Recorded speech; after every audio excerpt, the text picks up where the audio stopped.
Alrighty, today we're going to talk about section 3.4, just to cover a few things that we have already talked about in chapter 3.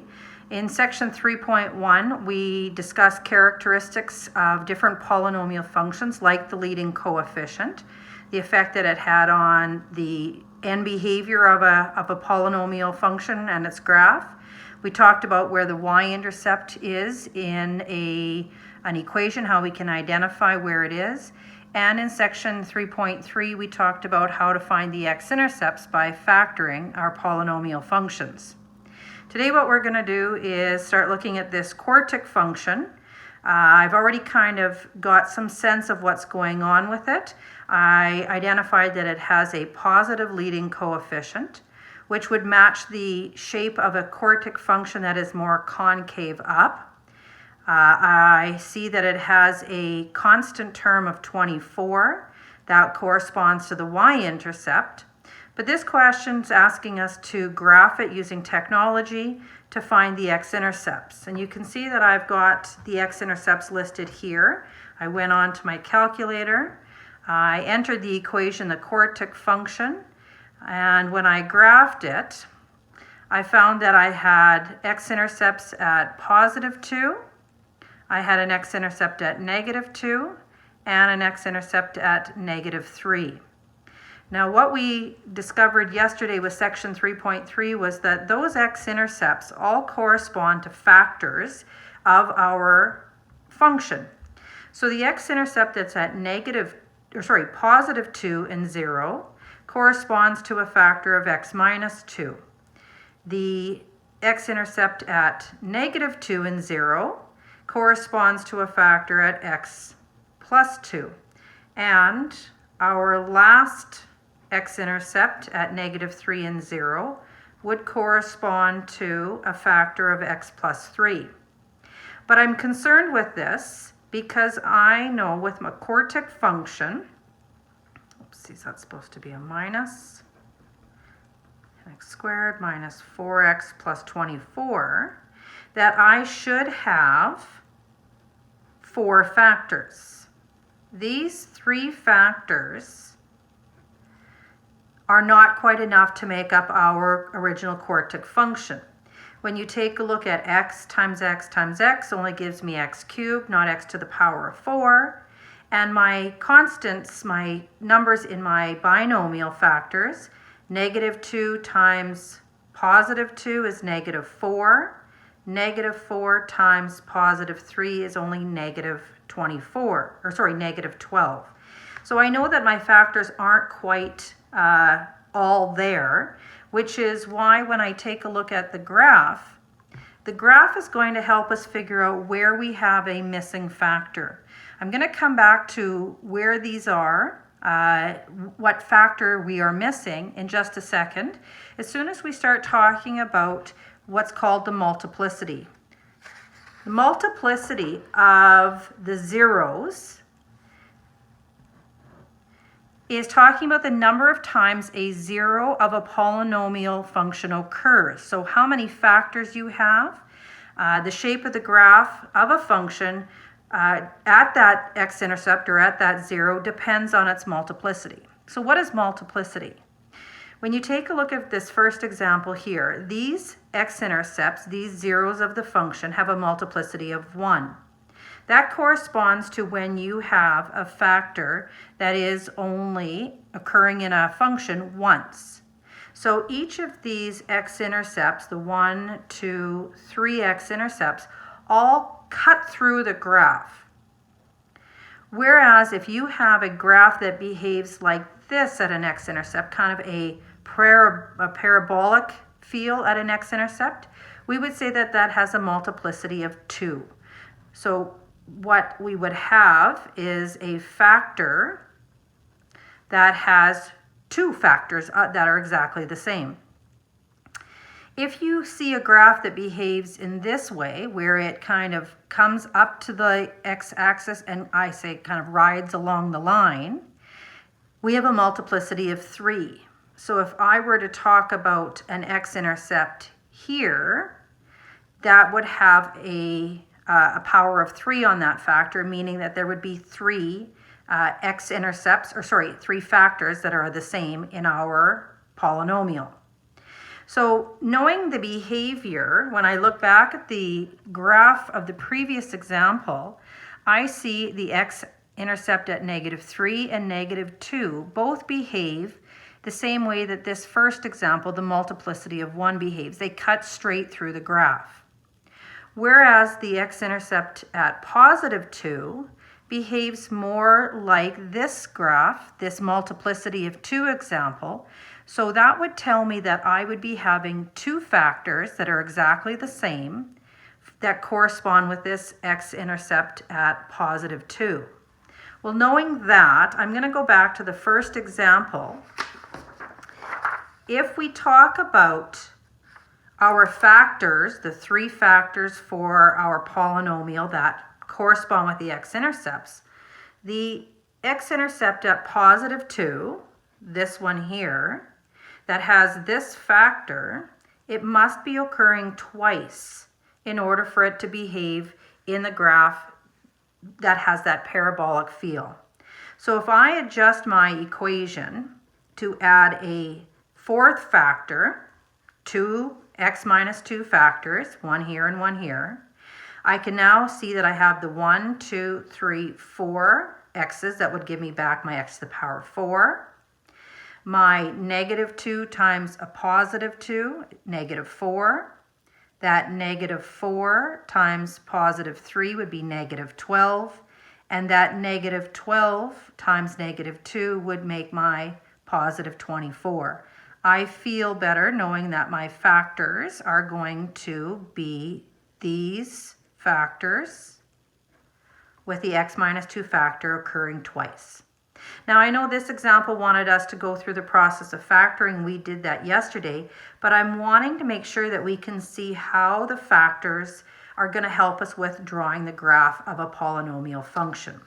So we're going to talk a little bit more about this multiplicity going forward.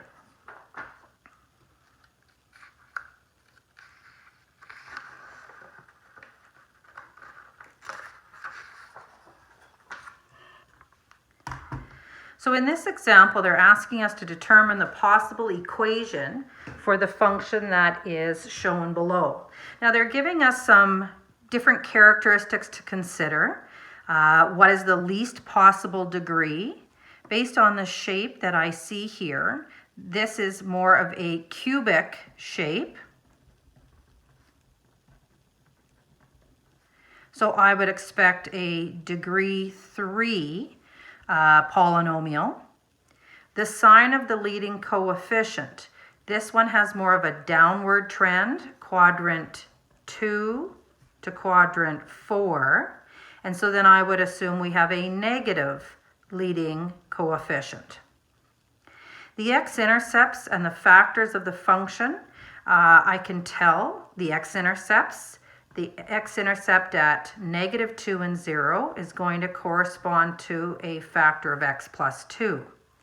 But the behavior, it has that quadratic feel there. I would expect it's going to have two factors. It has a behavior like a multiplicity of 2.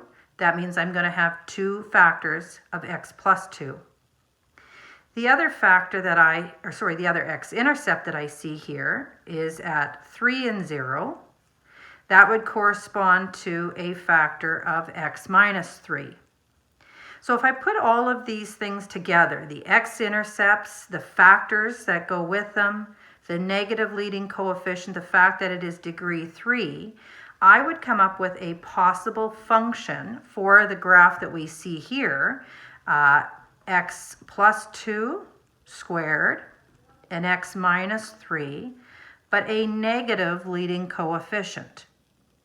So when I take a look at evaluating whether this graph is reasonable, this function is reasonable for the graph that we're given here, I would go ahead and start looking at whether my numbers make sense. This +2 squared, 2 squared would give me 4. That 4 times the -3 would be -12. With the negative leading coefficient, we're looking at a constant term of +12.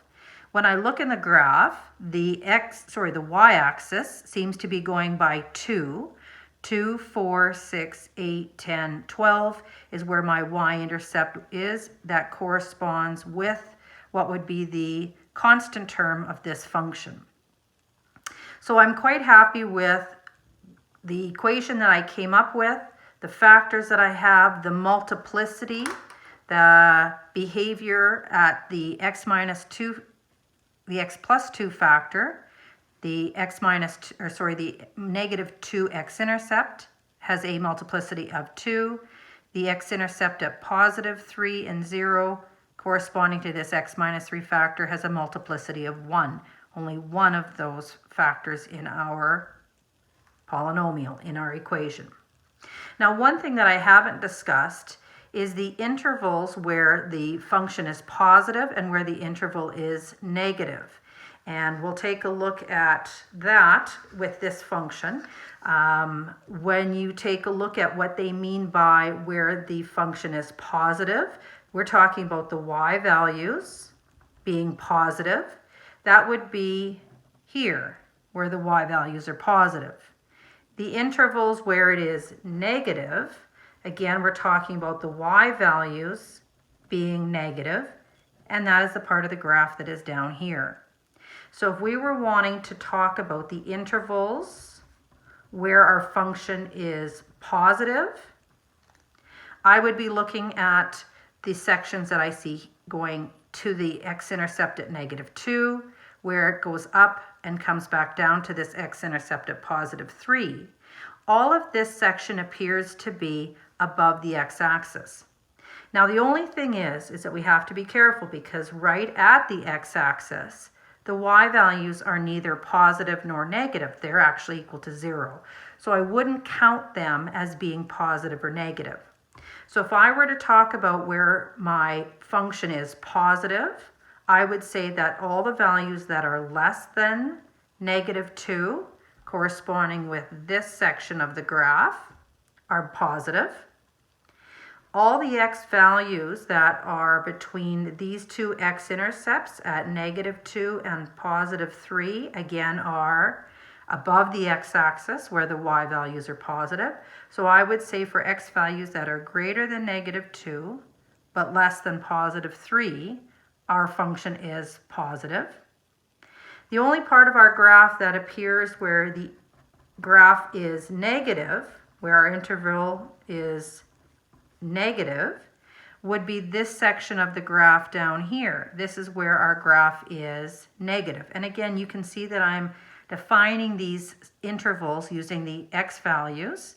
And for anything that was greater than 3, anything from 3 and moving this way, our graph is now below the x-axis where our y values are negative. So putting all of our characteristics together, we should be able to do a fairly decent sketch of a polynomial function. They're giving us a list of characteristics in this example to consider. They're giving us a factored equation so that it helps us to make some decisions about where our graph is going to be, what x-intercepts, and those types of things to help us do a rough sketch. Based on the equation, the fact that we have a factor of x minus 2 leads me to decide that I have a 0 or an x-intercept at positive 2. The other factor of x plus 1 corresponds with an x-intercept at negative 1.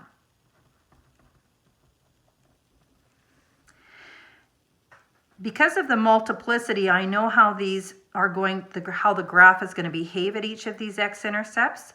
Because of the multiplicity of 1, I know this x-intercept of negative 1, we're going to see the graph cutting through at that x-intercept. The factor x minus 2 that is cubed has a multiplicity of 3. So at this x-intercept, I'm going to see the graph ride the line. Now, when I look at the original function that they gave me, it has a positive leading coefficient. If I put all my powers together, my x being cubed and another x, I have x to the power 4, which means I have a degree 4 polynomial. So very similar to the very first example that I'm looking at, combining these two characteristics together, I'm going to have that W shape. So I'm expecting that my graph is going to start up here in quadrant 2. It's going to finish somewhere in quadrant 1. And I have a little bit of an idea of how my graph's going to behave. If it's going to start here, cut through, it's going to be below the x-axis, it's going to have to come back up, and it's going to ride the line at this other x-intercept. Now, one thing that I can make some sense out of is the Y-intercept. Now, there's two ways to look at the Y-intercept. I can take the factors that I have. I've already discussed how you can use the numbers to make sense out of what the constant term is going to be. This -2 being cubed is going to be a -8 times a +1, which is going to be -8, which does make sense. If that's going to be our constant term, that would correspond with a y-intercept at -8. If -8 is down here, our graph is going to go through that point. It fits with what I'm kind of predicting with my graph so far.